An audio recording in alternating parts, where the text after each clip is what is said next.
Good morning, everyone, and today I want to talk a little bit more about Crockpot freezer cooking and how to get the next recipe ready to go, which is our balsamic peach Crockpot chicken. This is 21-day fix, it's Whole30, it is totally healthy and one of the most flavorful slow cooker meals I have made to date. So, first thing we're gonna do, get our bag labeled. We're gonna have the name of the recipe. We're going to have the cooking instructions and the use by date. We know that the slow cooker bags for the freezer only last for about 3 months in the freezer before you need to toss them out or use them preferably.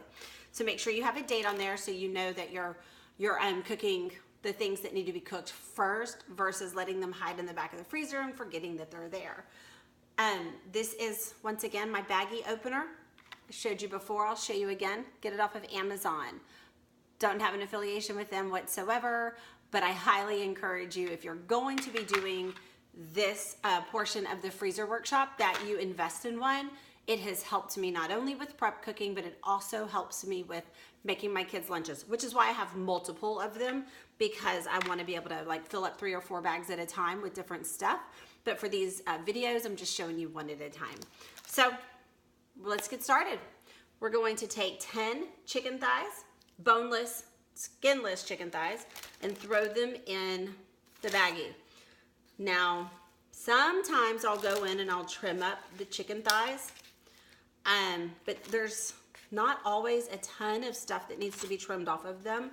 So skipping that part does not affect the flavor or anything in your meal. So if you don't do it, don't worry, you're not bad. You're not doing it wrong. You're not cheating, because I rarely trim the fat off of chicken unless it's just a big old honking piece I need to get rid of. So there's all the chicken thighs. We throw this away. The next thing we're gonna add is our 3/4 cup of balsamic vinegar. I'm gonna pour that on top of the chicken thighs. I love, love, love balsamic vinegar. Like, hello, heaven. 1/4 cup of honey. I just eyeball a 1/4 cup because I don't like to get my little dispensers full of honey, because I swear it doesn't all come out and I'm shorting my honey. I use my mandolin slicer for the next ingredient, which is thin sliced onions. So this recipe calls for a small sweet onion, thinly sliced. The mandolin just makes this so much faster and so much prettier than I can do with a knife. That's another tool I would recommend if you guys don't have one of those yet. And then a large can of sliced peaches drained. Let's talk about this. The large can of sliced peaches were sold out in my grocery store with water.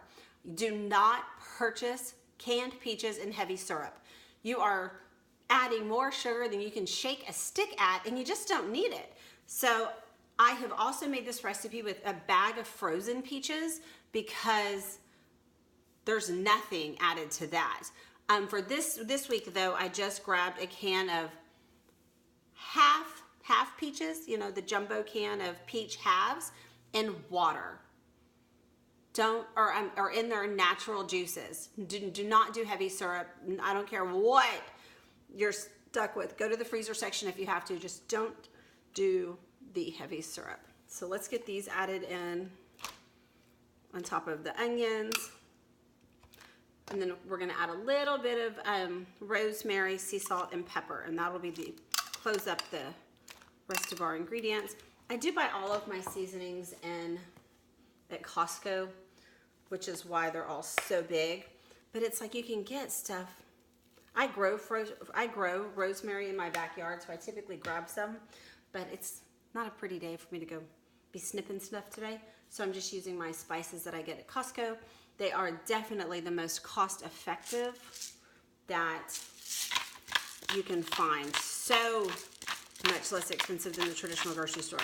I'm adding pepper now, and then I'm going to add some salt.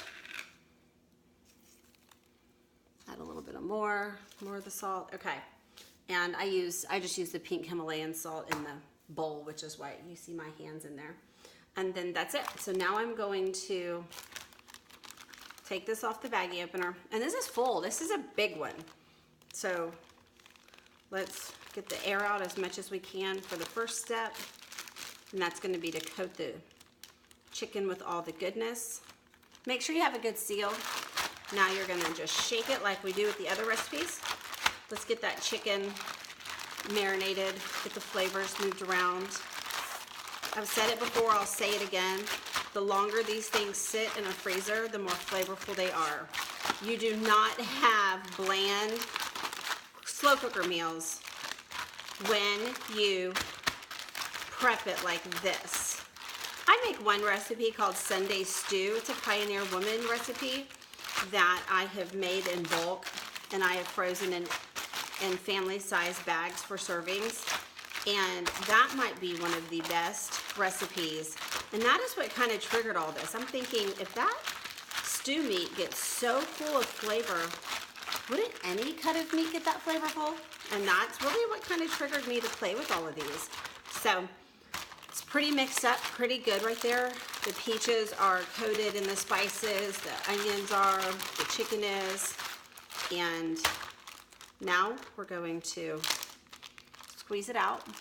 Like I just grab it, push it down, close it almost to the bottom, turn it sideways, and then I like to lean on the bigger bags and just make sure a little bit's open though, so you can get the air out still.